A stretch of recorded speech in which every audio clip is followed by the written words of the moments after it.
Laisse ta vie couler en nous. Laisse la vie Zoé couler en nous. Laisse ta vie couler en nous, Jésus. Nous te supplions ce matin. Seigneur, tu dis que tu donnes la vie à tes brebis. Pas que la vie, Seigneur, la vie en abondance. Ce matin, donne-nous ta vie en abondance. Donne-nous ta vie en abondance. Donne-nous ta vie en abondance. Seigneur, nous soupirons après plus de toi. Nous soupirons après plus de ta présence. Jésus, Jésus, Jésus, Jésus. Un cœur te désire ce matin. Une fille te désire ce matin. Seigneur, laisse ta vie couler dans nos cœurs. Laisse ta vie influencer nos caractères. Laisse ta vie influencer nos vies. Laisse ta présence nous transformer. Laisse ta présence nous changer. Alors que nous nous tenons devant ta présence, Seigneur, dimanche après dimanche, mardi après mardi, laisse, Seigneur, que cette présence influence nos vies, influence positivement nos vies. Jésus, nous avons besoin de toi. Jésus, nous avons besoin de toi. Jésus, nous avons besoin de toi. Est-ce que quelqu'un peut parler à Jésus ce matin?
Nous désirons ta présence, Jésus. Nous désirons ta présence, Jésus. Que ta présence en moi devienne, que ta présence en moi devienne, Papa. Je veux une autre dimension de toi. Que ta présence en moi devienne réelle. Que ta présence en moi devienne, Papa. Je veux une autre dimension de toi. Dis-le avec moi. Que ta présence en moi devienne réelle. Que ta présence en moi devienne, Papa.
Oh Seigneur, que tu deviennes réel pour moi. Que tu ne sois pas une femme. Que tu ne sois pas un gars, Seigneur.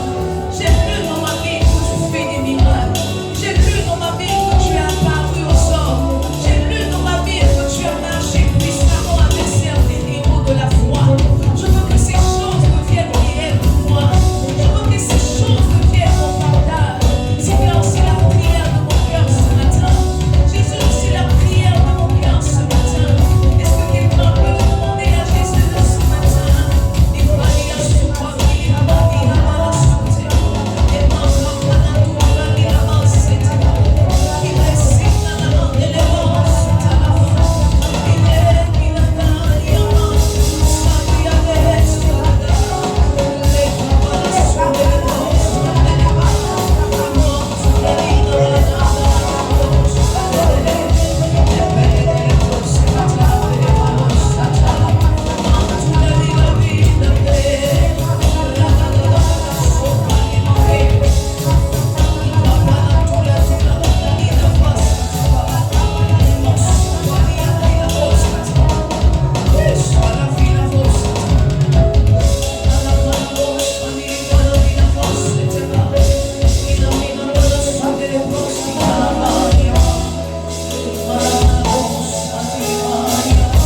J'entrerai et je souperai avec toi.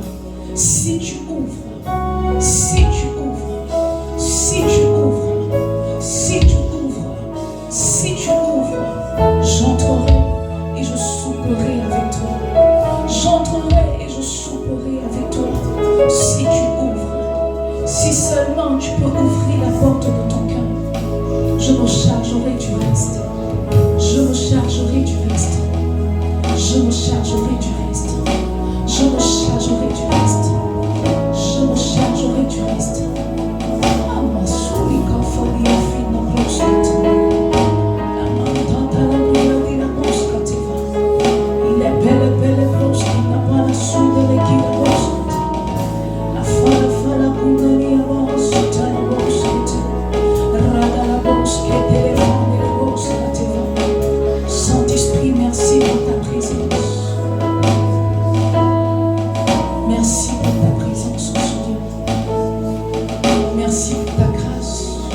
Merci pour ta gloire. Merci, Jésus. Viens nous faire du bien ce matin. Que la vie soit relâchée.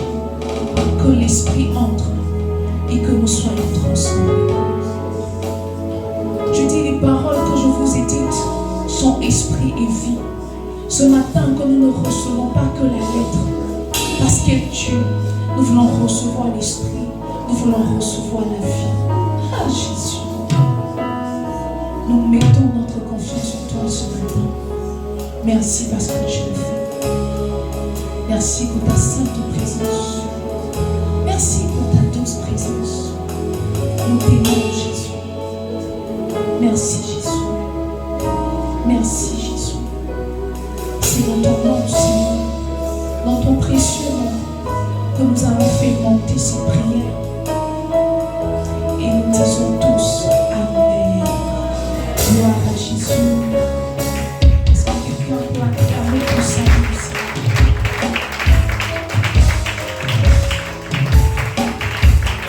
Tu peux faire mieux que ça ce matin. Est-ce que tu peux acclamer pour ça, Seigneur? Est-ce que quelqu'un peut ajouter à ces acclamations des cris de joie? Des cris de joie. Alléluia. Alors salue ton frère, n'est-ce pas? Salue ton frère. Dis-lui bonjour. Dis-lui que Dieu nous fera du bien ce matin. Et puis, rassieds-toi, n'est-ce pas? Rassieds-toi dans sa présence. Quelle grâce, quel privilège d'être debout ce matin. Il y a un bruit dans mon retour. Il y a un fort bruit dans mon retour. Je sais pas. Un fort bruit dans mon retour. Ok, c'est bon. Alors, depuis la semaine dernière, n'est-ce pas, nous avons entamé un thème, un nouveau thème. Qui dit nouveau mois, dit nouveau thème. Et depuis le début de ce mois de novembre, c'est la semaine, nous avons entamé le thème connaître Dieu. Dis à ton frère connaître Dieu. Dis à ton frère connaître Dieu. Et donc, nous avons dit vraiment que si en tant que chrétiens, nous n'avons pas pour objectif, n'est-ce pas, ultime, objectif suprême de connaître Dieu, nous sommes en train de réellement passer à côté de l'essentiel. Nous sommes en train de penser, nous sommes en train de passer, n'est-ce pas, à côté même de l'essence de la vie chrétienne. Et la semaine dernière, alors que nous introduisions notre thème, nous avons dit qu'on ne peut pas connaître Dieu, n'est-ce pas, en dehors de sa parole. Dieu et sa parole, il a dit au commencement était la parole était avec Dieu, la parole était Dieu. On a dit si tu veux montrer à l'écran, il faut bien me montrer. Parce que tu montres la moitié de ma tête. Il faut montrer au peuple comment le pasteur est belle, n'est-ce pas? Mais on dit de me montrer que tu me connais Dieu. Soulève-moi un peu, encore un peu. Donc voilà, il faut montrer. Toi aussi, il ne faut pas enlever ma tête. Il ne faut pas enlever ma tête. Il faut encore voir comment le pasteur. C'est bon, pasteur, c'est bon. Tiens, ton pasteur, c'est ton pasteur. C'est ton pasteur. Moi-même, quand il était jeune, on m'a dit de faire la télé. C'est moi qui ai dit non. Regardez comment il sort bien. Amen. C'était une parenthèse, mais c'est ça. Depuis la semaine dernière, nous avons commencé à parler de connaître Dieu. Et vous voyez, de plus en plus, je ne sais pas pour toi, mais de plus en plus, c'est le désir profond de mon cœur. C'est vraiment la quête de mon cœur. Longtemps, on a prié pour se marier. Longtemps, on a prié pour enfanter. Longtemps, on a prié pour avoir l'argent sans réaliser que toutes ces choses-là sont en Jésus, n'est-ce pas? Que toutes ces choses-là sont réellement dans la connaissance de Christ. La semaine dernière, nous disions comme ça qu'on ne peut pas connaître Dieu en dehors de sa parole. Il a dit en Jean 1, il dit au commencement était la parole était avec Dieu et la parole était Dieu. Donc naturellement, quand un chrétien est en train de s'exposer à la parole, il est en réalité en train de s'exposer à Dieu. Il est en réalité en train de regarder Dieu vis-à-vis. Je veux que tu demandes à ton voisin, est-ce que tu as regardé Dieu vis-à-vis cette semaine? Demande bien, est-ce que tu as regardé Dieu vis-à-vis cette semaine? Ton voisin dit quoi? Avant d'avancer dans le thème, je veux que tu soulèves ta Bible. Je veux voir ta Bible. Si c'est ton téléphone, il faut se lever, il ne faut pas avoir honte. Il faut se lever ta Bible. Monsieur Abicha, c'est ta vraie Bible. Non, il faut se lever. Je n'ai pas vu. J'ai vu quelque chose de rouge, mais non. J'avais soulevé un truc rouge là. Montre-moi. C'est faux ce matin. Soulève ta Bible, je vais voir. Ok. Maintenant, toi qui as ta Bible là, soulève ton téléphone à côté de ta Bible, je veux voir quelque chose.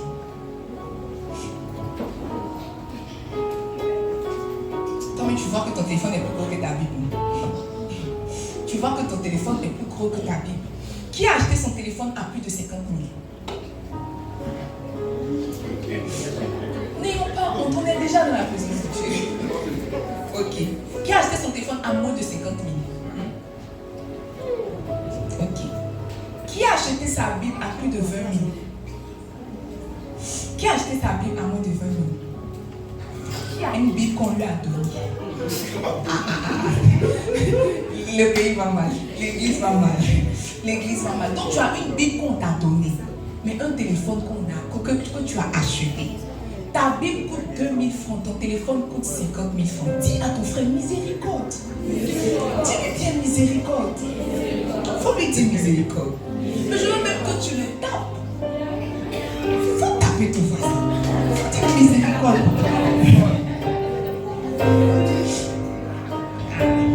Dieu va nous aider.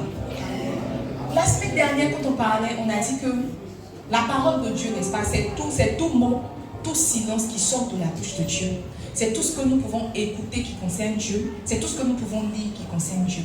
Et nous avons dit que la parole de Dieu prend différentes formes. Sinon, la parole de Dieu prend différentes déclinaisons. Et la première déclinaison que nous avons vue, c'est la Bible. La seconde déclinaison, c'est quoi? Les livres. Et la troisième, ce sont les enseignements, les audios, n'est-ce pas? Et ce matin, je veux particulièrement m'appesantir sur la première déclinaison de la parole de Dieu, qui est la Bible. Dis à ton frère la Bible. Dis à ton frère la Bible.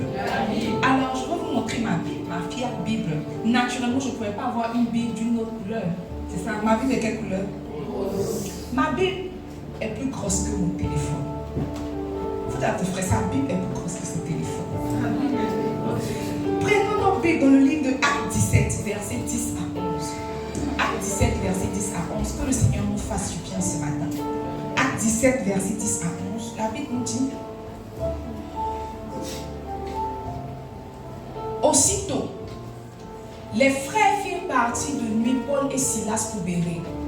Lorsqu'ils furent arrivés, ils entraient dans la synagogue des Juifs. Verset 11. Ces Juifs avaient des sentiments plus nobles que ceux de Thessalonique. Ils reçurent la parole avec beaucoup d'empressement et ils examinaient chaque jour les Écritures pour voir si ce qu'on leur disait était exact. Ces Juifs avaient des sentiments plus nobles que ceux de Thessalonique. Ils reçurent la parole avec beaucoup d'empressement et ils examinaient chaque jour les Écritures pour voir si ce qu'on leur disait était exact. La Bible nous dit que, la Bible ne nous dit pas ça officiellement, mais c'est comme si la Bible fait une comparaison entre les chrétiens de Thessalonique et les chrétiens de Bérée. Ça veut dire que l'apôtre Paul venait de Thessalonique, où vous avez lu un Thessalonicien. Donc il venait de Thessalonique et vraiment on a constaté que lorsqu'il était à Thessalonique, Lorsqu'il était à Thessalonique, les personnes recevaient la parole, sauf qu'il la recevait de manière molle. Il la recevait comme toi tu la reçois. Quand on prêche, tu fais comme si c'est pas tout, alors que ça te plaît, c'est pas ça. Quand tu prêches, tu fais comme si tu n'entends pas. Souvent, tu te permets de dormir. C'est comme ça que les chrétiens de Thessalonique étaient. Ils recevaient la parole de manière très basique. Et Paul arrive à Bérée. La Bible dit que les Juifs qui étaient à Bérée, ils avaient des sentiments plus nobles que ceux des Thessaloniques. Ça veut dire que quand quelqu'un ne reçoit pas la parole avec empressement, ses sentiments ne sont pas nobles. Il a des sentiments pas nobles. Il y a quelque chose dans son cœur qui n'est pas très droit. Il y a quelque chose dans son cœur qui n'est pas très correct. La Bible dit que ces Juifs avaient des sentiments plus nobles que ceux des Thessaloniques. La conséquence, c'est qu'ils recevaient la parole avec beaucoup d'empressement. Mieux, ils examinaient chaque jour les Écritures pour voir si ce qu'on leur disait était exact. Au-delà de l'excitation que la prédication leur créait, ils prenaient le temps, n'est-ce pas, après que l'homme de Dieu ait prêché, de s'asseoir et d'ouvrir, d'examiner les Écritures pour voir si ce que l'homme de Dieu a dit est réellement dans la Bible. Il y a des fois, tu vois, il y a des hommes de Dieu qui mentent.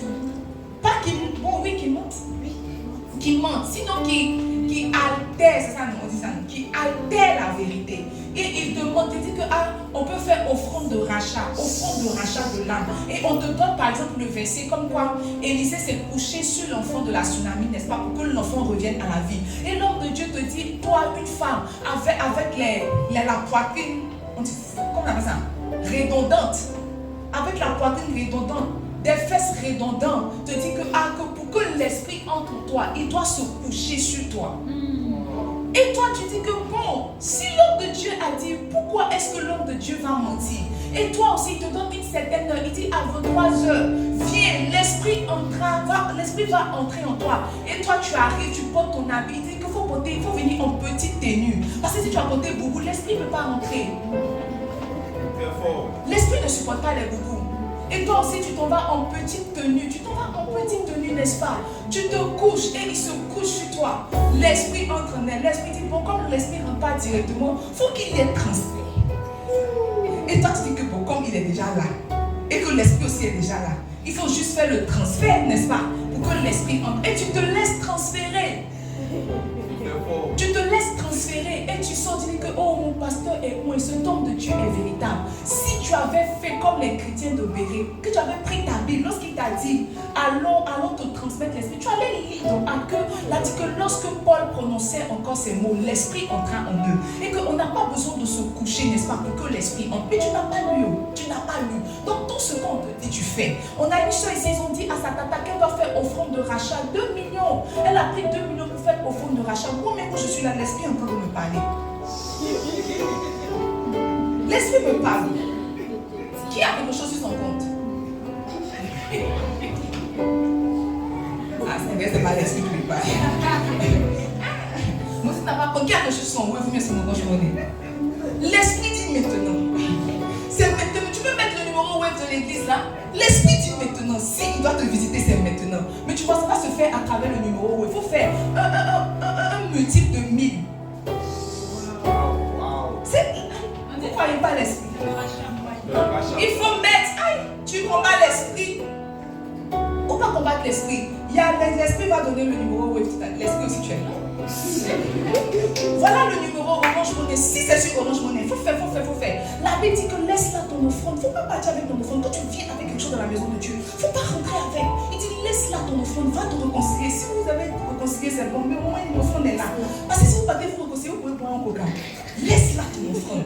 Allez, laisse là ton offrande. 07 48 20 85 80.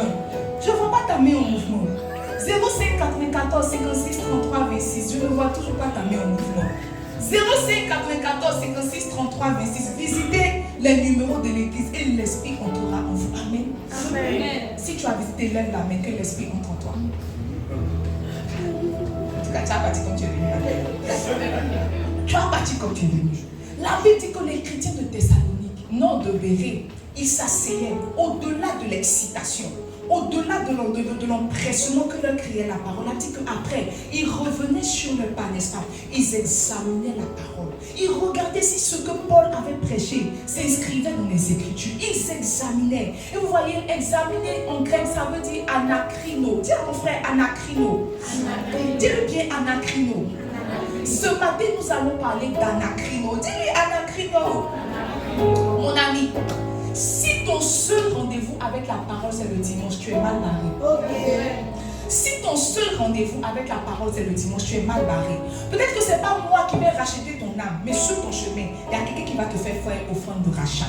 Mon ami, je n'ai pas besoin d'être prophétesse pour te dire que dans peu de temps tu vas rétrograder. Je n'ai pas besoin de voir dans l'esprit pour te dire que tu ne vas rien devenir dans la vie chrétienne. Si ton seul rapport avec la parole, si ton seul rapport avec ta Bible, c'est le dimanche quand on se réunit, ou bien le mardi quand on se réunit, tu vas rétrograder, tu ne vas rien devenir dans la vie chrétienne. J'ai vu de mes yeux des gens avec qui on a commencé le ministère, des gens même avec qui on a commencé la vie chrétienne, qui ne sont pas devenus. Ce matin, alors que j'étais en train de prier, le Seigneur me disait comme ça, que si tu devais choisir entre les dons et les vertus, je t'en supplie, choisis les vertus. Il m'a dit ça ce matin. S'il y avait lieu de choisir entre les dons et les vertus, il faut choisir les vertus.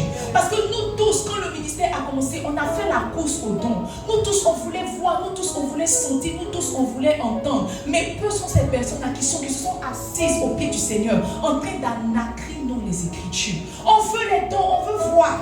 On veut voir, mes amis, voir est chic. Je peux te dire que voir est chic. Voir son nom, c'est chic. Entendre, c'est chic. Sentir, c'est chic. Entendre, c'est chic. Sentir, c'est chic. Hier, j'étais en train de prier, c'est ça, non? Oui, hier, j'étais en train de prier. Vendredi, j'étais en train de prier. Vendredi, on t'a lavé, j'étais en train de prier. Et le Seigneur a ouvert mes yeux. J'ai vu comme un balai angélique. Et j'ai vu des anges commencer à faire le mouvement de Tata Mado là. Commencer à faire ça. Commencer à faire ça pour la danse prophétique. Mais c'était pas comme pour Tata Mado. C'était plus gracieux. C'était plus. Tata Mado, je te salue. Parce que je sais que tu suis les cultes. Je te salue. C'était beaucoup plus gracieux. C'était beaucoup plus. En fait, c'était élégant et c'était fait avec une certaine harmonie. Et le Seigneur a ouvert mes yeux. J'ai vu ça. J'ai dit, oh Seigneur, quelle beauté. Je veux aller au ciel. Je veux aller au ciel, je t'en supplie, ne laisse rien t'empêcher d'aller au ciel. Je dis, je veux vivre ça de mes propres. Je veux pas vivre ça en vision. Je veux vivre ça. Je veux vivre ça avec mon corps. Je veux vivre ça avec mon être entier. Nous tous, on a couru vers les dons, sans pour autant comprendre que la clé, c'était anacrino. Là, dit qu'ils s'asseyaient, ils examinaient les Écritures. Ils examinaient les Écritures. Dis à ton frère anacrino. Dis-lui bien anacrino. Alors ce matin, je veux t'aider parce que je sais que toi qui es ici, tu n'as aucun rapport avec les Écritures. Et même le petit rapport que tu as avec les Écritures là, n'est pas vraiment un rapport, rapport. Je sais qu'il y a des personnes ici qui n'arrivent pas à ouvrir leur Bible en semaine. Je sais qu'il y a des personnes ici, quand même elles font l'effort d'ouvrir leur Bible, n'arrivent pas à comprendre, elles lisent. Elles ne comprennent pas. Je sais qu'il y a des personnes qui prennent leur Bible, qui mettent au chevet de leur lit. Ils ouvrent le psaume 23, l'Éternel, je ne manquerai de rien. Et ils disent que la parole sorte de la Bible la nuit pour me préserver. Et que la parole re-rentre la nuit, re-rentre le matin, reste dans la Bible. Je sais que ta Bible est un livre de chevet. Alors ce matin, parce que je veux que dans cette église, nous soyons comme des chrétiens de Béret, je veux t'aider. Dis à ton frère, elle veut t'aider. Et dis-le bien, elle veut t'aider. Je veux t'aider à toi aussi à anacrer dans la parole. Mes amis, j'ai donné ma vie à Jésus quand j'étais peut-être en 5e. Et quand j'étais en 5e, fin d'année 5e pour aller en 4e, j'ai donné ma vie à Jésus quand j'étais en 5e. Et mon papa est musulman, je vous ai déjà dit ça. Et on ne nous laissait pas aller dans les lieux de culte. En tout cas, mon papa nous empêchait d'aller dans les lieux de culte. Et ceux qui nous avaient évangélisés nous avaient donné des Bibles naturellement. Et donc, quand on ne pouvait pas aller dans les lieux de culte, ma Bible était devenue mon allié le plus sûr. On ne pouvait pas sortir. Mais au-delà même de l'église, on ne nous laissait pas sortir. Nous, on restait à la maison pour étudier, pour vraiment étudier. Mon papa est vraiment, il aime beaucoup les études. Mon papa était professeur, donc naturellement, mes amis, il nous faisait étudier. Et il nous faisait étudier sévèrement. Et donc, comme on ne pouvait pas sortir et qu'on ne devait qu'étudier, je prenais ma Bible. Quand je me suis convertie, je n'avais pas encore quelqu'un pour me guider, pour me conduire vraiment dans la vie chrétienne. Mais au moins, j'avais la parole de Dieu. Et je prenais mon temps pour méditer. Je prenais mon temps pour anacrément. Je prenais mon temps pour examiner les Écritures. Je lisais. Et vous voyez, ce 7e habitude a fait de moi une chrétienne forte. On n'a jamais prié pour moi pour chasser un esprit des eaux. On n'a jamais prié pour moi. Sinon, ma maman n'a jamais fléchi chez nous pour ne pas que le garçon rentre dans mon cœur. Elle n'a pas fait ça. Maman n'a jamais prié pour moi pour qu'elle soit intelligente. Elle n'a pas fait ça. Mais si elle a a fait, peut-être qu'elle a fait dans le secret. Mais vous voyez, mon simple contact, mon simple rapport avec la parole, c'est comme si ça m'a donné la vie de Dieu. Ça m'a donné la vie de Dieu. Mes amis, je n'ai pas vécu une vie de péché. Gloire à Jésus, c'est sa grâce. Je n'ai pas sauté les clôtures. Je n'ai pas aimé garçon comme toi. Je n'ai pas. Dès que j'ai fini mes études, oui, dès que j'ai fini mon master, non. En même temps, je me suis mariée. En même temps, j'ai eu mon enfant. Et puis, j'ai toujours attrapé la main de Jésus. Amen. Amen. C'est pas venu parce que j'étais trop forte. C'est venu parce que quand j'ai rencontré Jésus, la première chose qui est rentrée dans mon cœur, c'était la parole de Dieu. Je crois que nous, les chrétiens, nous ne sommes pas stables, nous ne sommes pas forts. Parce qu'en réalité, on n'a pas de rapport avec la parole. Daniel dit, ceux du peuple qui connaîtront leur Dieu agiront avec fermeté. Tu n'es pas ferme, tu n'es pas stable, tu vacilles, tu commences mais tu n'achèves pas. Parce que tu vois, tu n'as pas de rapport avec la parole. Quelqu'un peut prier et aller pécher. Oui, mes amis, j'ai vu des personnes prier, être sous l'onction. Et puis quand ils finissent de faire le ministère, ils s'en vont coucher. J'ai vu. Mais il y a peu de personnes qui sont en contact étroit avec la parole et qui font ces choses. Dis à ton frère anacrino. Dis-lui anacrino. Alors anacrino, n'est-ce pas, c'est examiner. Et le dictionnaire français nous dit que examiner, c'est analyser, critiquer, étudier, explorer, n'est-ce pas? Passer au crible, sonder, regarder attentivement. Quand on dit que les chrétiens de Béret examinaient la parole de Dieu, en réalité, on est en train de dire qu'ils critiquaient, ils s'asseyaient, ils regardaient attentivement. Ils cherchaient à comprendre. C'était quoi? Quand Paul disait un mot, ils cherchaient c'était quoi? Qu'est-ce que Paul voulait dire? Ils s'asseyaient, ils disséquaient la parole. Ils étaient comme des scientifiques devant une grenouille, en train de disséquer la grenouille, en train de voir où est son intestin, où est son foie, où est son cœur. Ils disséquaient la parole. Ils ne faisaient pas que lire. Mes amis, lire la Bible ne t'empêche pas de vivre une vie de péché. C'est anacrino qui laisse la vie de Dieu entrer en toi. Lire là, c'est pas lire même, c'est pas lire fait pas tout le travail. C'est anacrino. Dis à ton frère anacrino. Et vous voyez, l'équivalent spirituel de anacrino, c'est méditer. C'est méditer la parole de Dieu. Méditer la parole de Dieu. Ce matin, je vais nous parler de méditer la parole de Dieu. Dis à ton frère, méditer la parole de Dieu. Il dit dans Josué 1, verset 8, le verset le plus célèbre, il dit que ce livre de la loi, n'est-ce pas, ne s'éloigne pas de toi, de ta bouche, que ce livre de la loi ne s'éloigne point de ta bouche. Médite-le jour et nuit pour agir fidèlement selon tout ce qui est écrit. Il dit que ce livre de la loi ne s'éloigne point de ta bouche. Beaucoup de choses ne s'éloigne point de ta bouche, sauf le livre de la loi. Il n'a pas dit que ton portable ne s'éloigne point de ta bouche, que le béret ne s'éloigne point de ta bouche. Non, il dit que le livre de la loi ne s'éloigne point de ta bouche. Maintenant, la deuxième consigne qu'il donne, il dit médite le jour et nuit. C'est-à-dire que méditer une fois même, ça ne suffit pas. Il dit médite le jour et nuit. La conséquence pour agir fidèlement selon tout ce qui est écrit. Après, il dit car c'est alors.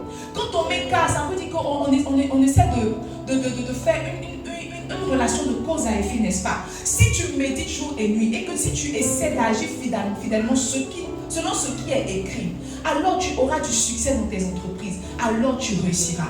Beaucoup de chrétiens échouent, beaucoup de chrétiens n'ont pas de succès parce qu'ils ne font pas anacrino, parce qu'ils ne méditent pas, ils ne s'asseyent pas pour méditer, ils peuvent prier. On va dire que nous faisons des offrandes pour que nos affaires marchent. Viens semer, la Bible dit de semer pour que tes affaires marchent, mais la Bible dit que si tu peux méditer jour et nuit, tu auras du succès et tu réussiras. La réussite est attachée au fait de méditer. Le succès est attaché au fait de méditer. Quand tu n'es pas en train de méditer, quand tu n'es pas en train de lire, de anacrino ta Bible jour et nuit, en réalité tu es en train de te disqualifier pour réussir. Je disais à ma fille le jeudi que je ne pense pas que je sois très intelligente. Je ne pense pas. Mais je pense que tu vois, à force d'avoir été exposée à la parole de Dieu, ça a ouvert mon esprit. Mes amis, je suis partie à l'école. En tout cas, je ne me souviens pas le jour où j'ai été troisième. Jamais. En tout cas, je ne me souviens pas. Je ne me souviens pas. Si j'ai trop retrogardé, j'étais deuxième. Si j'ai trop retrogardé, j'étais deuxième. Mais après, quand on arrive à l'université, on va dire que comme sont les UV, on va mettre notre cœur dedans. Mais quand on va dire école pour se battre là, je ne l'avais pas, je suis partie chez mon père, quand il a ouvert mon classeur comme ça, j'ai dit, mais attends, petite toute Marina, tu n'es pas une petite dans le monde. Je vous disais mardi que la Bible veut, quand il dit les premiers seront les derniers, c'est vrai. Que les derniers seront les premiers aussi, c'est vrai, c'est vrai, c'est vrai. Il y a des gens qui ont été derniers, actuellement ils sont 4-4. Et nous les premiers, actuellement on marche. pas. La seule consolation qu'on a, c'est qu'on ira au ciel. J'irai là-haut parmi les anges. C'est toute notre consolation. Sinon, sur la terre qu'on est en train de vivre là, les premiers sont les derniers. Les premiers sont les derniers. Mes amis, si c'est étudié, je peux prendre, tu vois, je peux regarder un texte. Si il fait comme ça, il fait comme ça. C'est comme si mon esprit a photographié. Voici mon mari. C'est comme si mon esprit a photographié.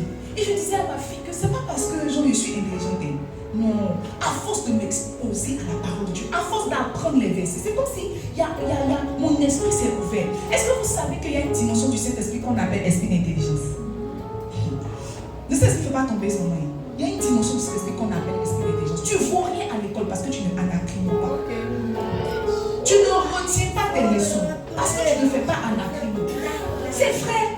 Mes amis, il y a des fois où on était en classe, je ne me suis pas préparée pour le devoir. Et puis pendant que j'étais au bout de je voyais, j'entendais de mon esprit les réponses. Je vous dis la vérité, tu ne anacrines pas. C'est pour ça qu'on fait le classement, tu es dernier. Et tu vas nous expliquer pour dire que non, au fait, c'est parce que même toi tu passes beaucoup de temps à l'église, c'est faux.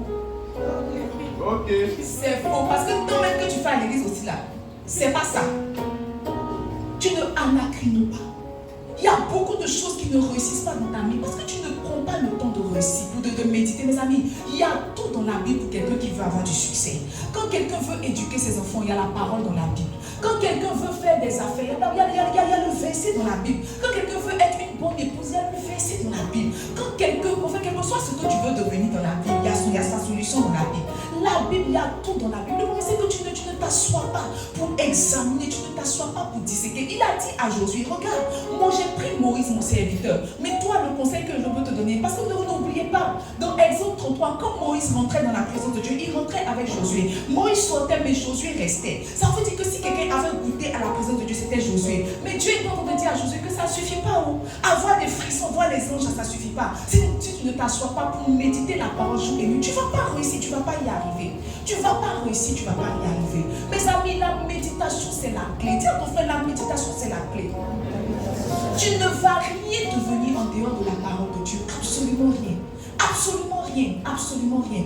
Il y avait un temps de ma vie, pas mal un temps dernièrement même, où je parlais beaucoup. Et une fois, dernièrement, je suis en train de méditer, je crois que c'était hébreu. Et puis l'apôtre, bon, c'est pas l'apôtre, on ne sait même pas qui a écrit hébreu. Toujours je cherche, je ne trouve pas aussi. La personne qui a écrit hébreu parlait de médisance. Et dès que j'ai lu ça, c'est comme si l'esprit m'a parlé. Pour dire que ce que tu fais, c'est la médisance. Je suis allée chercher sur Google. Médisance, c'est quoi? J'ai vu que médire, là, c'est parler des gens en bien comme en mal. C'est la médisance. Même si tu parles de quelqu'un en bien, tu es en train de médire. Et automatiquement, je me suis répandue, j'ai commencé à demander pardon.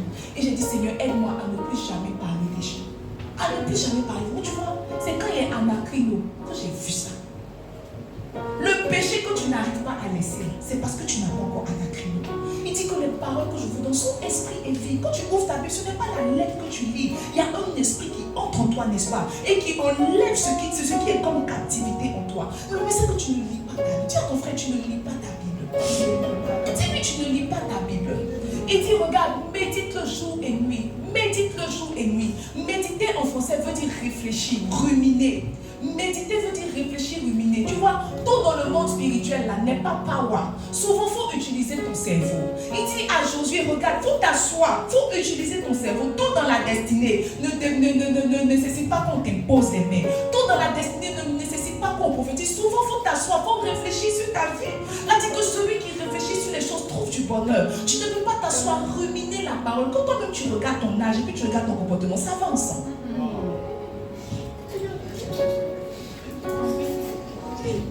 Quand tu regardes ton âge, tu regardes ton comportement, ça va ensemble.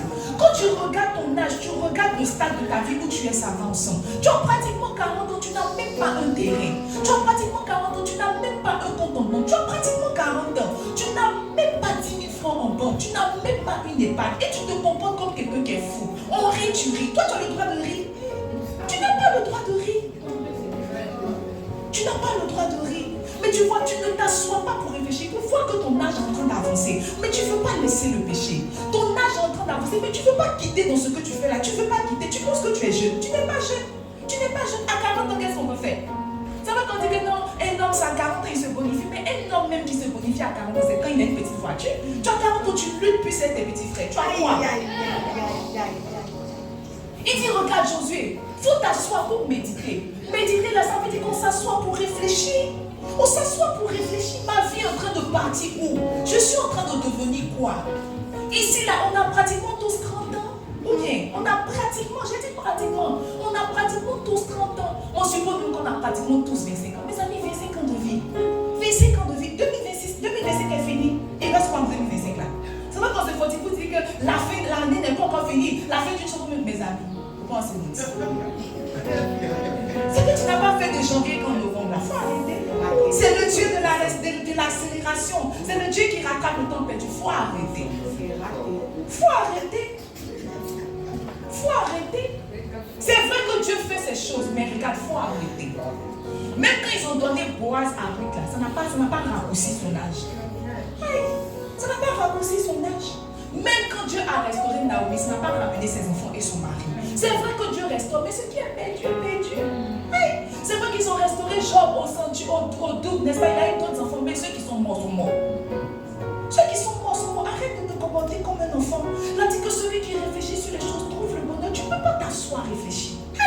Tu ne peux pas toi-même t'asseoir pendant que tu as assis en train de réfléchir à ta vie. Il avait une promesse sur la vie d'Abraham. On lui avait dit qu'il serait père d'une multitude. Mais la Bible dit que c'est le jour qu'il était assis sur les chaînes de Mamré. La Bible dit qu'il était en train de méditer. C'est quand il était en train de méditer qu'il a vu 3 anges passer. Et puis il a été visité. Tant que tu ne t'assois pas pour réfléchir là, tu ne peux pas être visité. Parce que le ciel voit même que toi-même tu n'as pas conscience de ta situation.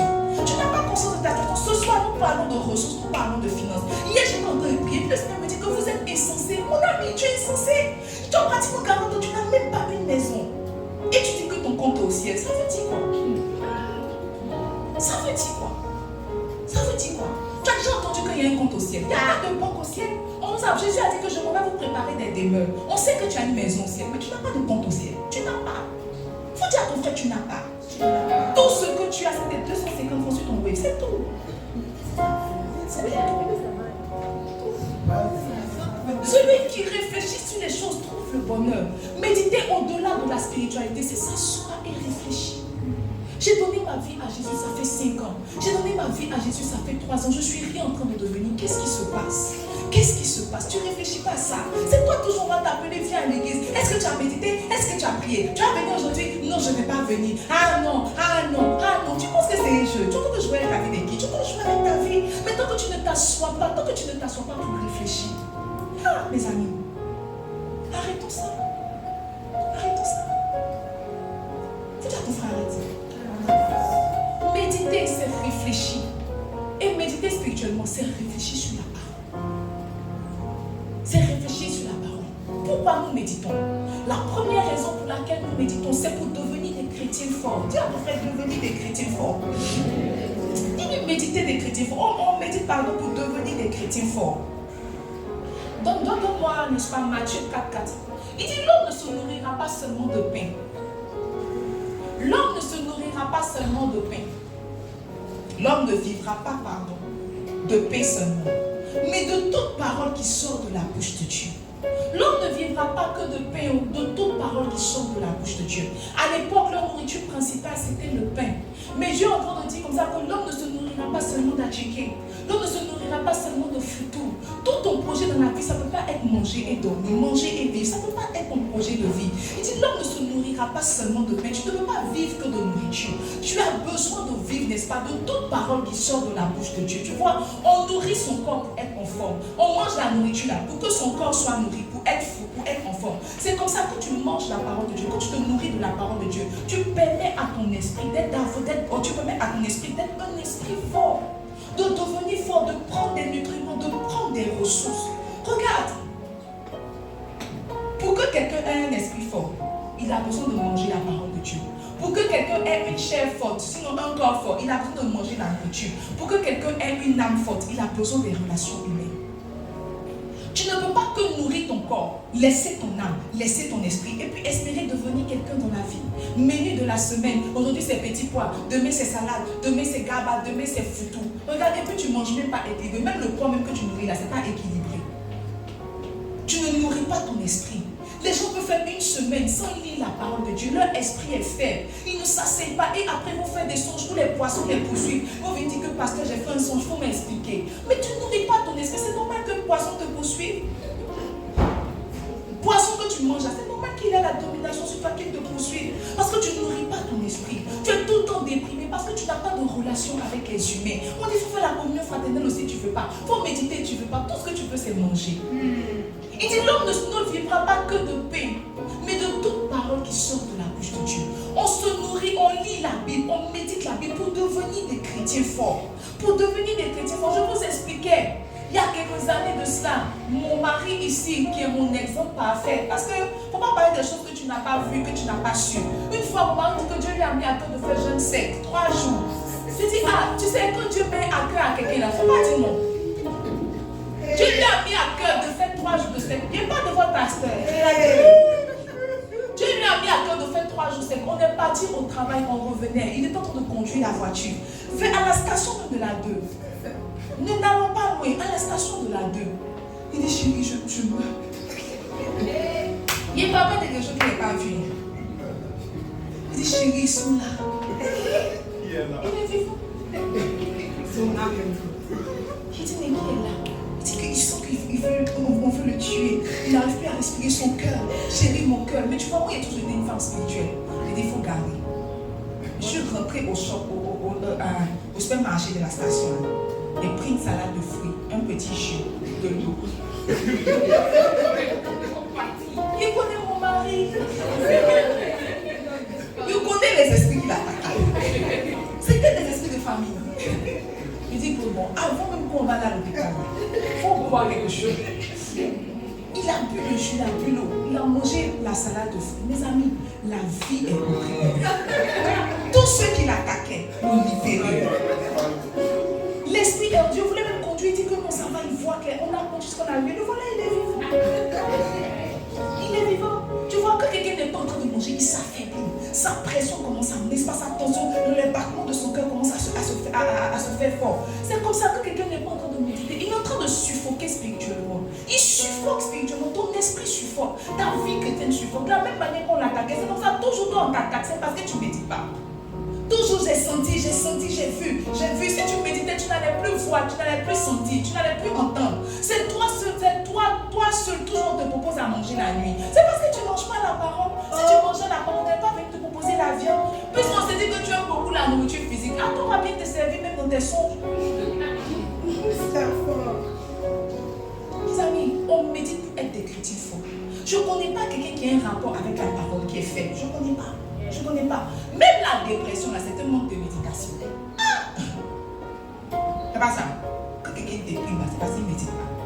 Mais quand toi, tu lis la Bible, tu vois les promesses qui sont de la vie entre toi. Je ne vous abandonnerai pas, je ne vous délaisserai point. Et c'est ça, là, ça fait que quelqu'un peut déprimer. L'Éternel est mon berger, je ne manquerai de rien. Quand tu lis ça comme ça, tu te dis que mais je ne suis pas seul, quelqu'un me conduit, pourquoi je vais déprimer? Mais toi, tu ne lis pas ça, toujours je suis là, je me sens seul, Jésus. Si tu es là, prends-moi dans tes bras. Si tu es là, prends-moi dans tes bras. Il y a quoi? Il y a beaucoup de problèmes à régler sur la terre, il y a des âmes à aller sauver. Toi, toujours à te prendre les bras, toujours à te rassurer. Si tu es avec moi, montre-moi ta chaleur. Je suis la première de tes. Il y a quoi? Il y a quoi? Tu dis à ton frère, il y a quoi? La deuxième raison pour laquelle nous méditons pour attirer Dieu. J'entends beaucoup de personnes dire, Seigneur, je veux ta présence. Seigneur, je te veux. Seigneur, je veux plus de toi. Ils ajoutent à ça les cantiques, mais ils n'ajoutent pas à leur prière la parole. Quand quelqu'un veut attirer le regard de Dieu, il ouvre sa Bible et il médite. J'ai réalisé dans mon petit parcours que l'affection de Dieu est pour ceux qui méditent. L'affection de Dieu est pour ceux qui méditent. Quand quelqu'un s'assoit, prend tout son sérieux pour anacrer la parole, il commence à toucher le cœur de Dieu. Il commence à avoir l'affection de Dieu. Tu veux l'affection de Dieu, mais tu es loin de ta Bible. C'est impossible. C'est impossible. Donne-moi acte, n'est-ce pas, acte 8. Donne-moi acte 8, je veux qu'on lise. La Bible dit, donne-moi acte 8. Je veux lire cette histoire-là, qui est une très belle histoire. Acte 8, le verset 26. La Bible dit, un ange du Seigneur, s'adressant à Philippe, lui dit, lève-toi, va du côté du midi, sur le chemin qui descend de Jérusalem à Gaza, celui qui est désert. Verset 27. Il se leva et partit, et voici, un Éthiopien, un eunuque, ministre de Candace, reine d'Éthiopie et surintendant de tous ses trésors, venu à Jérusalem pour adorer, verset 28, s'en retournait, assis sur son char, il lisait le prophète Ésaïe. L'Esprit dit à Philippe, avance et approche-toi de ce char. La Bible dit qu'il y avait un Éthiopien. À l'époque, c'était les Juifs seulement qui pouvaient être considérés comme chrétiens. Donc, il était éthiopien, donc il était considéré païen. Mais la Bible dit que parce qu'il avait ouvert une portion d'écriture, l'Esprit de Dieu a déplacé Philippe vers lui. Tu sais, quand tu ouvres ta Bible, l'Esprit, en fait, Dieu déplace l'Esprit, Dieu déplace le ministère des anges pour venir être avec toi. Ils ont déplacé Philippe pour pouvoir être avec un païen. Et toi qui es chrétien, et toi qui es chrétien, quand quelqu'un veut attirer le regard de Dieu, quand quelqu'un veut avoir l'affection de Dieu, la chose qu'il fait, c'est qu'il médite. Il faut dire à ton frère, il médite. Il médite. Il médite. Quand quelqu'un s'intéresse aux Écritures, il intéresse Dieu. Tu ne t'intéresses pas aux Écritures, tu veux que Dieu s'intéresse à toi. Tu t'intéresses aux Écritures, Dieu s'intéresse à toi. La troisième raison, n'est-ce pas, pour laquelle nous méditons, c'est pour comprendre et être transformé. Pour comprendre et être transformé. Donne-moi le verset 30, s'il te plaît. Donne-moi le verset 30. La Bible nous dit, quand Philippe s'approche, n'est-ce pas, de l'eunuque éthiopien, Philippe s'approche de lui, il lui demande, comprends-tu ce que tu lis? Verset 30. Philippe accourut et entendit l'Éthiopien qui lisait le prophète Ésaïe. Tu vois, même quand il ne comprenait pas, il avait l'habitude d'ouvrir sa Bible. Même quand il ne comprenait pas, il était éthiopien, il ne comprenait pas la loi juive. Mais vous voyez, il avait au moins une Bible. Il était sur son char, il pouvait penser à sa vie, il pouvait penser à ses stratégies de guerre. Mais la Bible dit qu'il a pris son temps pour ouvrir la parole. Et Philippe s'approche, le gars est en train de lire même Ésaïe.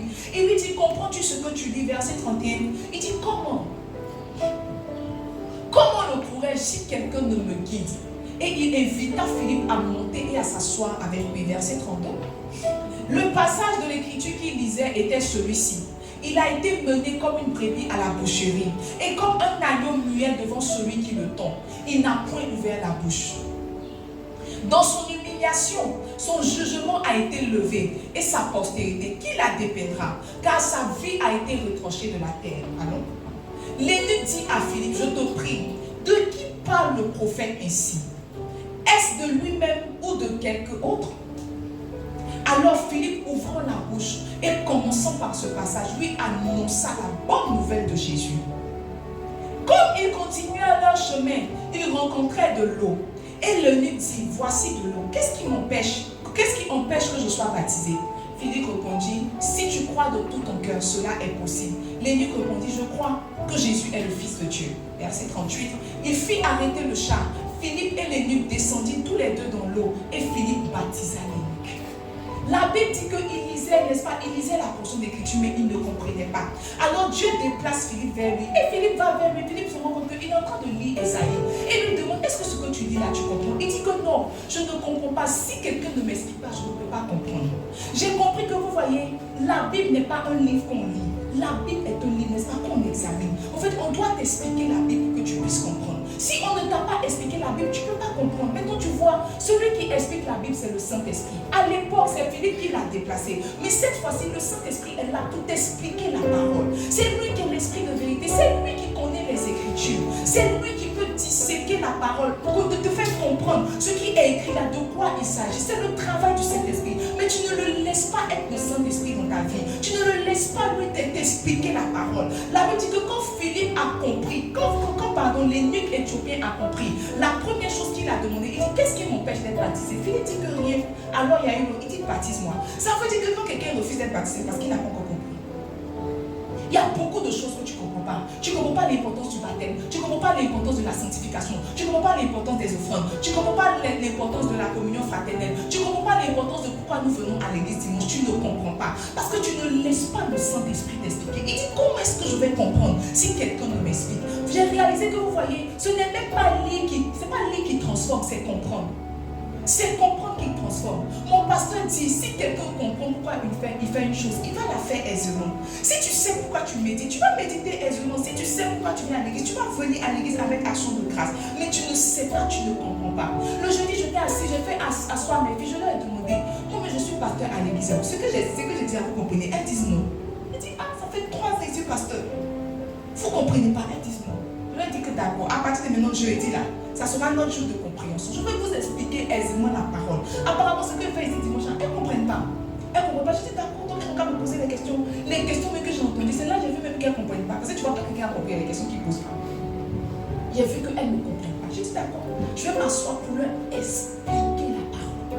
Tu ne laisses pas le Saint-Esprit t'expliquer. Et même quand le Saint-Esprit veut t'expliquer que tu ne comprends pas, on t'a donné des bergers pour t'expliquer. On t'appelle, tu ne décroches pas. On te demande à méditer, tu dis non. Genre, tu t'en fous quoi? Tu dis non. Je n'ai pas médité, qu'est-ce que tu peux me faire? Et peut rien te faire, c'est pour t'aider. Peut rien te faire, c'est pour t'aider. On médite pour comprendre la parole. Parce que tu vois, quand tu ne comprends pas, tu ne peux pas connaître. Connaître Dieu, c'est comprendre sa voix et ses voies. Connaître Dieu, c'est savoir comment Dieu marche, c'est savoir ce que Dieu aime, ce que Dieu fait, comment il le fait. Mais si tu ne comprends pas, tu ne peux pas. Tu ne peux pas. Dis à ton frère la méditation. Dis-lui bien la méditation. La preuve qu'une personne a compris, c'est le changement. Quand je vois quelqu'un qui n'est pas en train d'être transformé, quand je vois quelqu'un qui n'est pas en train d'être changé, je vois que la personne n'a pas encore compris. Je vois que la personne n'a pas encore compris. Ce qui prouve que quelqu'un a compris un message, ce qui prouve que quelqu'un a compris la parole de Dieu, c'est que la personne est transformée, c'est que la personne est changée. Si dimanche après dimanche, tu viens dans la présence de Dieu, mais que tu ne changes pas, ça veut dire que tu ne comprends pas. Tu entends, mais tu ne comprends pas. Mais tu ne peux pas comprendre, n'est-ce pas, si tu ne médites pas. Dis à ton frère la méditation. Dis-lui bien la méditation. Ce matin, je veux t'aider, je veux t'aider. Alors tu vois, quand quelqu'un veut méditer, je vais t'expliquer, n'est-ce pas, comment méditer. Et j'espère que tu vas méditer. Vraiment, j'ai prié pour toi hier. J'ai supplié Dieu que la grâce, l'esprit de la méditation entre dans ta vie et ne sorte jamais. Et je crois que Dieu m'a exaucé. À toi de te lever et de mettre en pratique, n'est-ce pas? Quand quelqu'un veut méditer, la première chose qu'il doit savoir, c'est qu'il y a différents types de méditation. Je dis, quand je suis en train de parler avec mes filles, elles m'ont demandé, mais qu'est-ce qu'elles doivent méditer? C'est que les personnes qui ont une Bible, mais ils ne savent même pas quoi méditer. Quand on était jeunes, la chose qu'on faisait, c'est qu'on dit à Seigneur, si tu veux me parler aujourd'hui, je vais ouvrir ma Bible. Où je tombe là, c'est ça. C'est pas ça. Qui a déjà fait ça? Je vais ouvrir ma Bible aujourd'hui. Si je tombe sur quelque chose, c'est que tu es en train de me parler. Maintenant, tu ouvres ta Bible, tu tombes sur quoi même? Faites les offrandes à vos pasteurs. Tu lis Galate. Galate dit que celui à qui on annonce l'évangile fasse part de tous ses biens à celui qui annonce. Tu as lu ça, tu dis non, c'est pas l'éternel. Tu dis non, c'est pas l'éternel. Tu fermes mon corps. Tu dis Seigneur, reparle-moi. Mes amis, c'est pas comme ça. C'est pas comme ça qu'on médite. C'est pas que tout dans la parole de Dieu nous rit. Mais il y a une saison pour toutes choses. Photo, mon fils a 1 an. Normalement, un enfant de 1 an, 2 ans, c'est pas photo qui mange. Il n'y a pas des enfants africains. Les enfants normaux. Parce qu'il y a un âge pour manger photo, il y a un âge pour manger de la nourriture solide, n'est-ce pas? Quand quelqu'un est bébé, on lui donne du lait. Donc tu ne peux pas faire tout dedans. Et puis quand tu ouvres du lait, tu tombes sur Osée. Où Dieu demande à Osée d'aller épouser une prostituée. Quand tu dis ça, tu dis ah ben dis donc. Ah ben dis donc. Où sont les prostituées de ma ville? Tu commences à acheter les prostituées pour te mettre en alliance avec elles. C'est pas comme ça. On médite, n'est-ce pas, selon son âge spirituel. On médite selon ses besoins, n'est-ce pas? Donc il y a différents types de méditation. Laisse-moi te les citer. La première méditation que tu peux faire, c'est la méditation thématique. C'est-à-dire que tu étudies des thèmes dans la Bible. Tu peux te lever comme ça et puis décider cette saison d'étudier les femmes de la Bible. Puisque tu veux être une bonne femme, n'est-ce pas? On suppose que tu as le désir d'être une bonne femme. Tu n'es pas une bonne épouse, une bonne femme. Donc tu étudies les femmes de la Bible. Tu essaies de voir plus ou moins comment les femmes de la Bible se comportaient. Donc c'est une méditation thématique que tu fais. Peut-être que tu sens qu'actuellement tu manques beaucoup d'amour, tu manques beaucoup de patience. Tu décides par exemple d'étudier l'amour. Tu décides de méditer l'amour, de méditer la joie. Ça c'est une méditation thématique, n'est-ce pas? Tu décides cette saison de méditer certains thèmes. La deuxième méditation que tu peux faire, c'est la méditation microscopique. La méditation microscopique, c'est laquelle? C'est lorsqu'on ne médite qu'un verset, n'est-ce pas? Parce qu'il y a des personnes qui ne peuvent pas méditer un chapitre, 2 chapitres. Donc, ils se contentent de méditer un verset. Donc, tu peux lire, au commencement était la parole, n'est-ce pas? La parole était Dieu. Ou même tu peux lire peut-être Genèse 1. Mais ça, non. Au commencement, Dieu créa le ciel et la terre. La terre était informe et vide. L'esprit de Dieu se mouvait au-dessus des eaux. Et Dieu dit. Donc tu médites ce verset-là. et tu ne médites pas les autres versets, tu médites d'abord le premier verset. Et le premier verset vraiment attire ton attention et tu décides de t'asseoir dessus, d'examiner. Et pendant que tu examines, tu prends ton dictionnaire, tu vas sur Google, tu définis les termes, tu définis les mots. Et tu te rends compte qu'au fait, Dieu a créé toutes choses, la terre sur laquelle nous sommes, l'univers entier, Dieu les a créés avec sa parole. Alors tu comprends le pouvoir de la parole, n'est-ce pas? Tu sais que tout ce que tu dis a du poids, tout ce que tu dis a l'effet. Alors la conséquence de ça, c'est que tu fais attention à ce que tu dis. Tu fais attention. Là, c'est une méditation microscopique que tu as fait. C'est un verset que tu as étudié, pas un chapitre, un verset. Donc, quand quelqu'un veut méditer, il peut juste méditer un verset, il peut méditer un thème. La troisième méditation que tu peux faire, c'est la méditation de personnage. C'est une méditation que moi j'aime beaucoup, que je fais chaque année. J'étudie selon un certain mois 4 personnages de la Bible et puis je fais des enseignements sur eux. Donc tu peux étudier les personnages de la Bible. Par exemple, tu peux dire que j'entends beaucoup parler de Moïse. Dans mon église, on parle beaucoup de Moïse. Alors je veux étudier la vie de Moïse. Je veux étudier la vie d'Abraham. Je veux voir vraiment leur point fort. Je veux voir leur point faible. Je veux voir comment est-ce qu'ils ont marqué leur temps. Tu peux décider d'étudier les personnages de la Bible. Tu peux étudier d'étudier Zachée. Tu peux décider d'étudier Barthélemy. Comment les sauveurs ont reçu l'esprit, mais on n'entend pas parler de Barthélemy, on n'entend pas parler des Thaddée. Quand tu finis d'étudier sa vie, tu te rends compte que je ne serai jamais le Thaddée de ma famille. Je ne serai jamais le Barthélemy de mon église, n'est-ce pas? Tu peux méditer les personnages. Donc quand on veut méditer, on médite soit par thème, soit on médite des versets, soit on médite des personnages, n'est-ce pas? La quatrième méditation que tu peux faire, c'est la méditation large ou le dévotionnel. Ça, c'est vraiment lire la Bible pour connaître les histoires. Comment tu ouvres ta Bible, tu lis de Genèse à Apocalypse. Tu veux juste connaître les histoires de la Bible. Tu veux savoir que Élie est dans l'Ancien Testament, n'est-ce pas? Et que Paul est dans le Nouveau Testament. Parce qu'au début, j'ai mon protocole, je lui ai dit qu'en train de faire une veillée, je lui ai dit, pardon, trouve-moi le verset où Élie a fermé le ciel sur la terre, où il a fermé le ciel là. Je vois elle seulement dans le Nouveau Testament. Je dis, Élie, elle n'est pas encore convertie. Élie dans le Nouveau Testament, c'est étrange. Et elle cherchait. Moi, j'ai dit que non, Élie c'est l'Ancien Testament. Et puis donc, tu peux lire comme ça, de par. Juste pour connaître les histoires de la Bible. Juste pour savoir que Abraham était là, Moïse était là, Tonton était là. Juste pour connaître. Juste pour connaître. Et ça, non, la méditation large. Alors, on a une autre méditation qui est la méditation comparative. Dans certaines Bibles, je ne parle pas de ta Bible de 2000 ans. Dans certaines Bibles, quand on parle d'une histoire, au-dessus, comme des titres, on met la référence de cette histoire-là dans un autre chapitre, mais dans un autre livre. Je ne sais pas si vous avez déjà vu des Bibles comme ça. Par exemple, quand tu vois que Jésus a dit « Suivez-moi, je ferai de vous ». Quand tu lis ça dans Matthieu, on met son équivalence dans Marc, on met son équivalence dans Luc, n'est-ce pas? Il y a ça. Donc, vous voyez, souvent, parce que Matthieu avait sa perspective de l'évangile. Marc avait sa perspective de l'évangile, Luc avait sa perspective de l'évangile. Et tu peux prendre la même portion d'écriture et puis l'examiner selon les trois perspectives.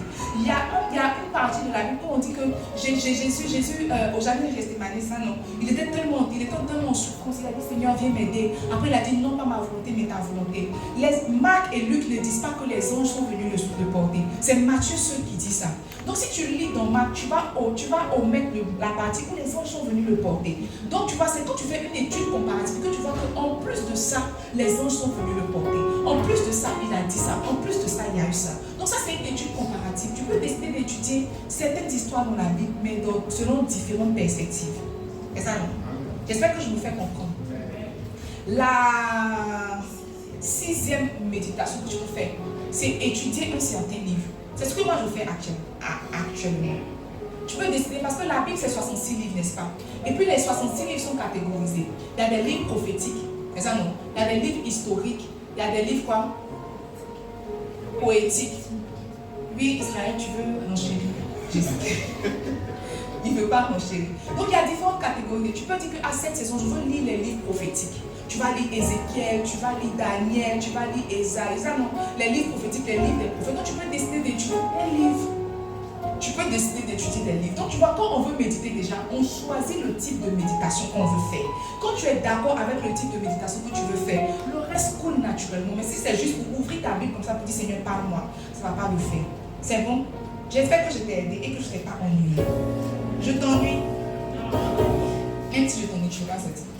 N'est-ce pas? Alors, comment est-ce que tu peux méditer ta Bible? Il me reste 20 minutes. je vais courir dedans. Il me reste 20 minutes, je vais courir dedans. Oui, il me reste 20 minutes. Ok, il me reste 20 minutes, je vais courir dedans. Comment méditer ta Bible? La première chose quand on veut méditer sa Bible, mes amis, c'est s'équiper. Il faut écrire s'équiper. Il faut écrire s'équiper. Et c'est pourquoi je dis ça. Quand on veut méditer, on s'équipe et on se met dans les dispositions. J'ai demandé où était ta Bible parce que tu vois, c'est la Bible que tu veux méditer. Si tu n'as pas de Bible, tu ne peux pas méditer. Je ne connais aucun parent qui inscrit son enfant à l'école qui ne paye pas les fournitures. Je ne connais pas. Il n'y a pas quelqu'un qui veut méditer et qui n'achète pas de Bible, qui n'achète pas de quoi méditer. Quand je parle de s'équiper, je parle d'avoir une Bible en papier. Dis à ton frère une Bible en papier. Qui n'a pas de Bible ici? Je vais lui offrir une Bible. Qui n'a pas de Bible?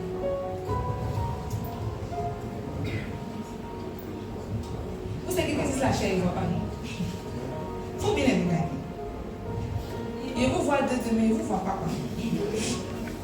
C'est parce qu'il n'est pas porté de lunettes. 2 personnes, 3 personnes, 4 personnes, 5 personnes. Maman, je n'ai pas de vie. 6 personnes. Ok. Donc, je vous dois d'aide. À la fin, là, donnez votre nom à mon protocole.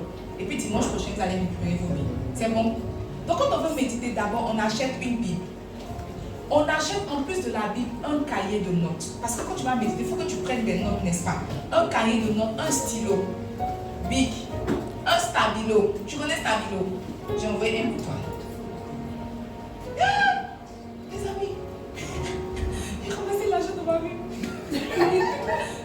Regardez. Jéhovah. Ah, je vous dis de méditer, vous ne me croyez pas. J'ai ramassé l'argent de ma vie. Oh Dieu, pouvoir. Oh Jésus. Le message peut se terminer maintenant. Ça réussit, le kit a réussi. J'ai ramassé une si forte forme dans ma vie. C'est la banque céleste là. Si Dieu va me visiter, il pourrait faire un peu plus. Voilà un stabilo. C'est ça, non? Un chemineur. Le stabilo sert à quoi? Bon, je vais vous montrer. Mon protocole, tu peux venir jouer ton rôle de protocole. À la visée, tout est à côté. Voilà. Puis, il faut toucher ma vie. Avec tes esprits monter dans ma vie. Voilà le stabilo. Bon, ce que le stabilo fait. Vous voyez, non? Genre, tu as médité, il y a un passage qui t'a touché, tout et tout. Tu ne veux pas laisser. Donc, tu suivis. Pour que demain, tu puisses revenir dessus. C'est ça, non? C'est ça, stabilo. Qui a stabilo? Ah, en plus, début de t'offrir stabilo. D'accord, je t'offre stabilo. Stabilo, c'est pas cher. Souvent, ils font 4 amis. Ils font tout et tout et tout. Ta perruque coûte plus cher, mais. Bon, en plus de stabilo, il faut acheter post-it. C'est les petits papiers comme ça. Donc tu vois, quand tu es en train de méditer, peut-être Dieu peut te dire une petite parole, c'est pas ça. Tu écris, tu colles. Moi, c'est ce que je fais. Et puis un jour, si je veux prêcher sur quelque chose, je viens vous dire, ah, je ne sais pas l'avocat a pu faire ça. Bien fait. Donc tu vois, il y a une petite. Ici, j'ai écrit quoi? Ok. Donc ici, je méditais sur. J'étais dans le livre de Genèse. Et puis, j'ai lu où Rachel a volé le thérapie de son papa quand elle fuyait. Tu sais pas, tu dis comme si tu as lu. Où elle a volé le fétiche de son papa et puis elle partait. Et puis quand je lisais, le Seigneur me disait comme ça que j'ai écrit. Mais ça, j'ai déjà enseigné en février. Il disait comme ça que Rachel est le symbole de tous ceux qui veulent une nouvelle vie sans se détacher de leur ex-Dieu. Donc elle voulait une nouvelle vie, aller dans la patrie de son mari. Mais elle est partie, elle a volé son Dieu pour partir.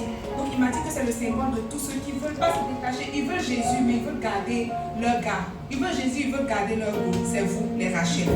Donc j'ai écrit, ils veulent Jésus, mais ils veulent aussi le monde. Donc ça j'ai écrit, j'ai gardé ça. Le jour, je peux vous enseigner 4 personnages, 4 leçons là. J'ai étudié, j'ai parlé de la vie de Rachel et j'ai pris ça pour faire un point. Donc c'est comme ça, tu as ton petit post-it, quand tu as une idée, tu écris, on ne sait jamais où le vent peut tomber. Donc j'ai plein de post-it comme ça dans ma Bible. Je vous disais que comme ma Bible est déjà finie, ma Bible est déjà finie, je cherche une grande Bible. Ma Bible est déjà finie. Si c'est fini, mais ma Bible est finie, mais je laisse aussi. Pourquoi tu veux ma Bible de rêve? Donc c'est ça. Donc quand on veut méditer, merci. Quand on veut méditer, on s'équipe. Il ne faut pas juste prendre ta Bible parce que tu vois, méditer va être ennuyant pour toi. Si c'est juste pour lire fermé, là, ça va être ennuyant. Donc tu achètes ta Bible, tu as ton petit stylo, tu as ton petit post-it, tu as ton stabilo, tu as ton cahier. Quand tu écris les idées. Aujourd'hui, j'ai médité tant. Voilà ce que j'ai retenu. Comment est-ce que je peux l'appliquer à ma vie? La Bible dit que Dieu est le mensonge. Seigneur, aide-moi à ne pas mentir. aide-moi à ne pas mentir. C'est parce que je n'ai pas pu soulever tous mes cahiers de méditation. Mais depuis que je suis jeune jusqu'à maintenant, j'ai mes cahiers de méditation, souvent je vais regarder. Et j'ai vu que j'ai grandi dans ma manière de comprendre la parole. C'est la même Bible, mais c'est ma compréhension qui a changé. Donc, ayez des cahiers. Quand on veut méditer, on s'équipe. Dis à ton frère, on s'équipe. Quand on veut méditer aussi, on se met dans les dispositions. Mes amis, surtout vous les mamans, tu ne peux pas ouvrir ta Bible, ton enfant à côté de toi. Ah, laisse mon bic, laisse mon cahier. Hé, l'enfant là, laisse ma Bible, tu vas déchirer. Mes amis, tu ne peux pas méditer comme ça. Quand on médite, on crée les dispositions. Tu peux peut-être le faire très tôt quand tes enfants dorment ou très tard quand ils sont endormis. Mais enfant qui est en train de courir et puis méditer là-dessus, déjà même que tu lis, tu ne comprends pas. Si quelqu'un doit venir t'embêter, tu ne pourras pas. Il faut créer les dispositions. Il faut te mettre dans un certain cadre. Moi, depuis que j'ai eu mon fils, je n'arrive pas à prier à la maison. Je vous le dis la vérité. Mon fils, là, c'est comme si tu connais Cole. Tu ne connais pas coller. Tu ne connais pas chewing-gum. Dès que mon fils me voit, il se colle à moi. Je n'arrive pas. Donc maintenant, tous les soirs, je viens prier ici. Je prie 2h, 2h30. Et puis maintenant, je rentre à la maison. Je crée les dispositions. Je ne vais pas arriver pendant qu'il est sur moi. Il étiqué mes cheveux. Tu fais radada. Oh, je sais quoi. Radada. Oh, shalom. Mes amis, tu peux te jouer avec toi. Il faut créer les dispositions. Il faut créer les dispositions. Quand on veut méditer, on crée les dispositions. Peut-être que chez toi n'est pas très grand, mais tu vois, il y a toujours un petit espace que tu peux créer pour toi et puis ta Bible. Tu es là-bas, ton téléphone est sous silence. Tu es avec Dieu. Seigneur, explique-moi les Écritures. Je veux comprendre. Tu crées les dispositions. Dis à ton frère, crée les dispositions. La deuxième chose quand on veut méditer, c'est qu'on prend son temps pour poser les questions. La Bible est un livre à questionner. Qu'est-ce que je comprends? De quoi parle le texte?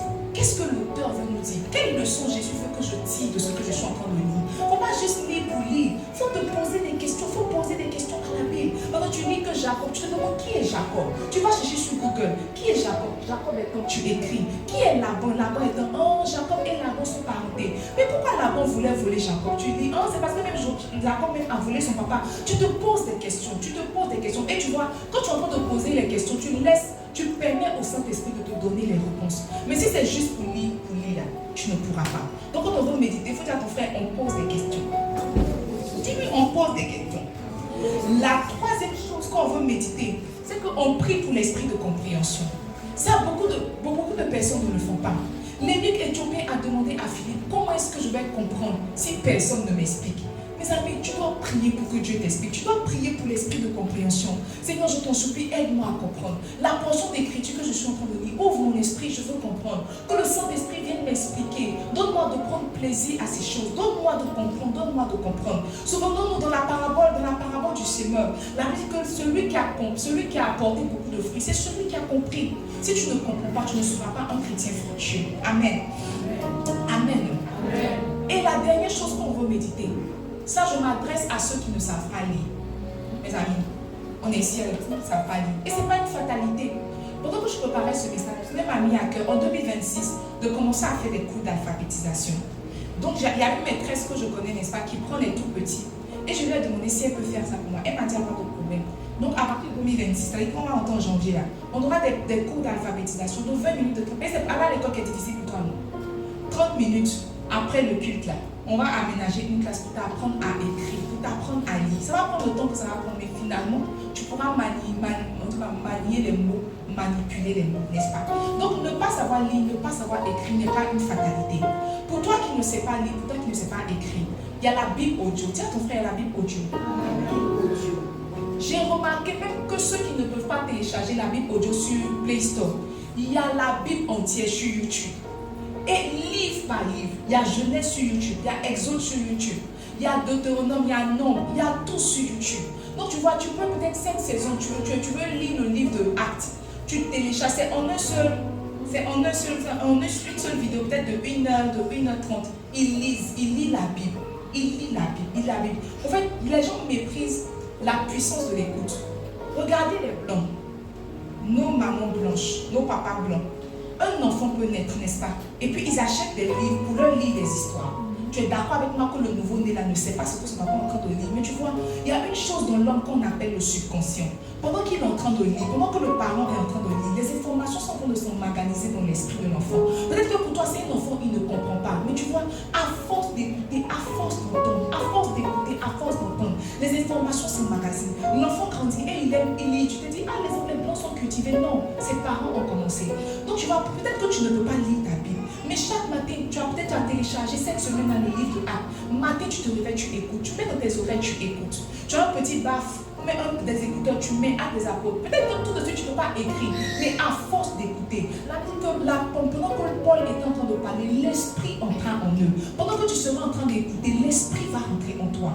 La chose que tu n'arrivais pas à lire, peut-être que tu vas commencer à lire. Je vais vous rendre mon témoignage avec l'anglais. C'est vrai que quand on était jeune, mon papa nous forçait à apprendre les prétérites. Mais une fois, j'ai écouté le témoignage du bishop Harry et il disait comme ça que lui, il n'a pas appris à parler l'anglais. Il a prié Dieu et un esprit est tombé sur lui. Depuis ce jour, il parle l'anglais. Quand il a rendu ce témoignage la première fois, dès que j'ai fini d'écouter, je lui ai dit que je veux s'aimer dans ce témoignage. Je lui ai fait une offrande. Et j'ai commencé à essayer. La première personne que j'avais commencé à écouter, c'était le prophète Lovi. C'était le prophète Lovi Elias. Vous voyez, je mettais ces vidéos. Je ne comprenais pas. Je vous assure, je ne comprenais pas. Avant, je mettais les sous-titres. Et les sous-titres en français. Donc, quand il parlait en anglais, ça sous-titrait en français, tout. J'ai fait ça une fois, deux fois. Et puis, j'ai dit que non, je vais laisser les sous-titres en anglais. Et puis, j'ai laissé les sous-titres en anglais. Et puis, quand il prêche, je me pose. Le mot que je ne comprends pas, je vais chercher sur Google. Et puis, jusqu'à ce que maintenant, j'écoute les messages en anglais. J'écoute tous les messages en anglais. Maintenant, je n'écoute pas le prédicateur que j'écoute en français, c'est mon pasteur. Et puis le pasteur Aïe. Mais sinon, toutes les prédications que j'écoute, c'est en anglais. J'ai compris qu'en fait, à force d'écouter là, quelque chose peut entrer en toi.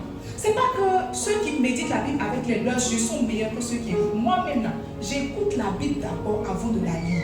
Si je dois par exemple méditer le livre de Actes, j'écoute d'abord peut-être sur une semaine. Après maintenant, quand je lis, je comprends mieux. Donc si tu ne sais pas écrire, télécharge. Si tu ne sais pas écrire, télécharge. Et puis mets dans tes oreilles, écoute, crois au Saint-Esprit. Crois au Saint-Esprit qui pourra t'expliquer, qui va laisser l'Esprit entrer en toi. Maintenant, à toi qui sais lire, n'est-ce pas? Donne-moi donne-moi un peu, s'il te plaît. De rien. C'est pour ça que je suis née. C'est pour vous aider. Bibi, entendez tout. Donc, elle m'a promis que c'était des feuilles dures, mais c'est une feuille faible. Il ne faut pas envoyer ses ouvriers. Il faut toujours faire ton travail toi-même. Ok. C'est ce que vous voulez dire. Donc, on a fait un petit plan de méditation. C'est vraiment pour vous aider. Je ne veux pas prêcher un message que tu vas prendre pour laisser vous dire que ils ont prêché par nous, le pasteur était la Bible. Non. Je veux vraiment que tu aies un rapport avec la Bible. Donc, on a fait un plan de méditation. Bon, c'est pas gros parce que je n'ai pas beaucoup d'argent. Mais il faut concentrer tes yeux pour lire. Donc, on a fait un plan de méditation biblique sur 3 mois. Pour toi qui sais lire. Donc, il y a les objectifs. Le premier objectif, c'est apprendre à connaître Jésus, sa mission et son amour. Donc, c'est divisé en semaines. Voilà ça. À la fin du culte, on va vous partager. Et je veux prier que le Saint-Esprit vous donne la force de suivre le plan de méditation. Amen. J'ai fait ça pour vous, mes amis. C'est pour vous que j'ai fait ça. Chaque fois que tu vas prendre notre donner à ton enfant pour gratter là, que le feu tombe sur toi. Amen. Si ça là, tu mets en bas de ton lit, que le feu entre en bas de ton lit. Partout où tu vas mettre, que le feu, si tu vas mettre dans la poubelle, que le feu te brûle toi et puis le gars de poubelle. C'est ça là. J'ai pris mon cœur pour faire ça. Elle a pris son cœur pour faire ça. Si en partant aussi, tu as oublié dans le yongo, que le yongo prenne feu. C'est pour te dire qu'il faut garder. Il faut garder. C'est une plan de mettre. Matin, tu te lèves, tu dis, oh, je la première semaine, je vais lire Jean 2 chapitres, Jean 1, Jean 2. Si tu ne peux pas, il faut lire, tu peux aller à ton rythme. C'est pas la course. On est là pour la vie. Si c'est un verset que tu peux lire un verset, mais je t'en supplie chaque jour, il faut avoir un rapport avec la parole. Donc avant de partir, n'est-ce pas, comme si on faisait partir, les hôtels seront à la sortie. Elles vont vous partager. Je vais garder. Elles vont vous partager, n'est-ce pas? Donc mes amis, je vous en supplie, ne soyons pas une église avec des chrétiens qui n'ont aucun rapport avec la parole. Je veux vraiment que l'esprit de la méditation entre dans votre cœur, entre dans votre vie. De la même manière qu'il y a un esprit de prière, c'est comme ça qu'il y a un esprit de la méditation. Et ce matin, je veux que tu pries. Je veux simplement que tu demandes la grâce à Jésus. Il dit, je suis le cep, vous êtes le sarment. Sans moi, vous ne pouvez rien faire. On a beaucoup parlé, mais si Jésus ne nous aide pas, on ne peut pas s'intéresser à sa parole. La Bible dit que c'est lui qui crée en nous le vouloir et le faire. Et ce matin, je veux que tu demandes la grâce. Dis, Jésus, aide-moi. Aide-moi à être une femme, un homme qui médite. Aide-moi à m'intéresser à ta parole. Aide-moi à m'intéresser aux Écritures. Est-ce que quelqu'un peut commencer à demander la grâce à Jésus ce matin? Est-ce que quelqu'un peut commencer à demander la grâce à Jésus ce matin? Seigneur, ce matin, nous venons demander ta grâce. Seigneur, nous demandons ta grâce. Nous demandons ta grâce pour nous intéresser aux Écritures. Nous demandons ta grâce pour comprendre les Écritures. Pour comprendre les Écritures. Pour comprendre les Écritures. Pour comprendre les Écritures, Seigneur. Pour nous intéresser à ta parole. Nous voulons être comme les chrétiens libérés. Nous voulons examiner ta parole. Examiner ta parole. Examiner ta parole. Nous voulons te connaître à travers ta parole. Parce que tu es ta parole, Seigneur. Laisse-nous te connaître. Laisse-nous te connaître à travers ta parole. Laisse-nous te connaître à travers ta parole. Est-ce que quelqu'un peut demander la grâce ce matin? Est-ce que quelqu'un peut demander la grâce ce matin? Demande la grâce ce matin. Demande la grâce ce matin. Demande la grâce ce matin. Demande la grâce ce matin. Demande la grâce ce matin. Est-ce que quelqu'un peut se prier sérieusement ce matin? Demandez la grâce. Toi qui avais arrêté de méditer, que son esprit tombe sur toi ce matin. Toi qui ne trouvais plus plaisir à la méditation, que le Seigneur te fasse grâce ce matin. Toi qui avais perdu le goût des Écritures, que la grâce te localise ce matin. Que la grâce te localise ce matin. Que la grâce te localise ce matin. Est-ce que quelqu'un peut demander la grâce de Jésus? La grâce de Jésus, la grâce de Jésus.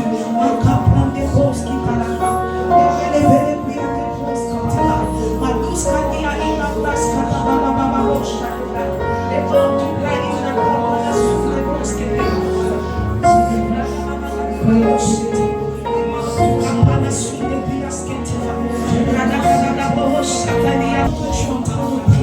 Je vois cet esprit entrer dans ton cœur. Je vois cet esprit descendre de toi ce matin. Ta vie ne sera plus jamais la même. Ton rapport avec les Écritures ne sera plus jamais le même. Est-ce que tu peux supplier Dieu ce matin?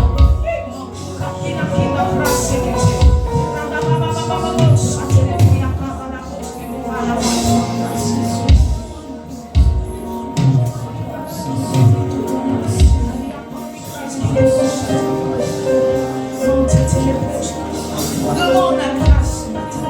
On ne peut pas connaître Dieu en dehors de sa parole. On ne peut pas connaître Dieu en dehors de sa parole. On ne peut pas connaître Dieu en dehors de sa parole.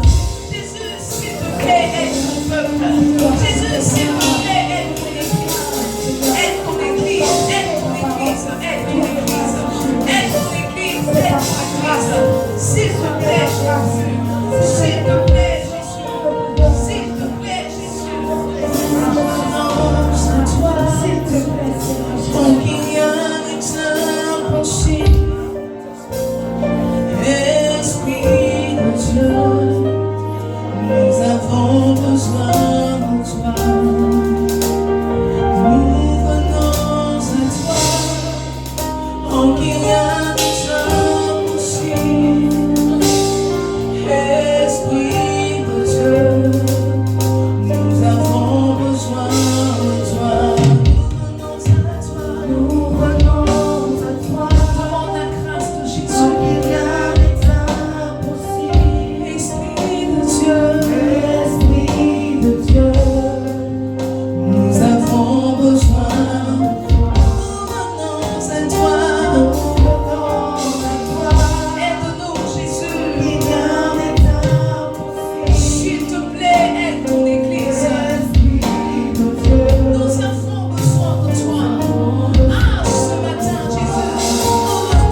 plaît. Sème dans le cœur de mon frère, sème dans le cœur de ma soeur le désir de te découvrir, le désir de te connaître, Seigneur. Que lorsque mon frère, lorsque ma soeur ouvrira sa Bible, Seigneur, qu'elle devienne passionnante, Seigneur, qu'elle devienne intéressante à ses yeux, intéressante à ses oreilles. Fais grâce à ton Église, fais grâce à ton peuple, Seigneur. Nous te demandons ces choses dans le nom de Jésus-Christ de Nazareth et nous disons tous Amen. Est-ce que quelqu'un peut acclamer le Seigneur?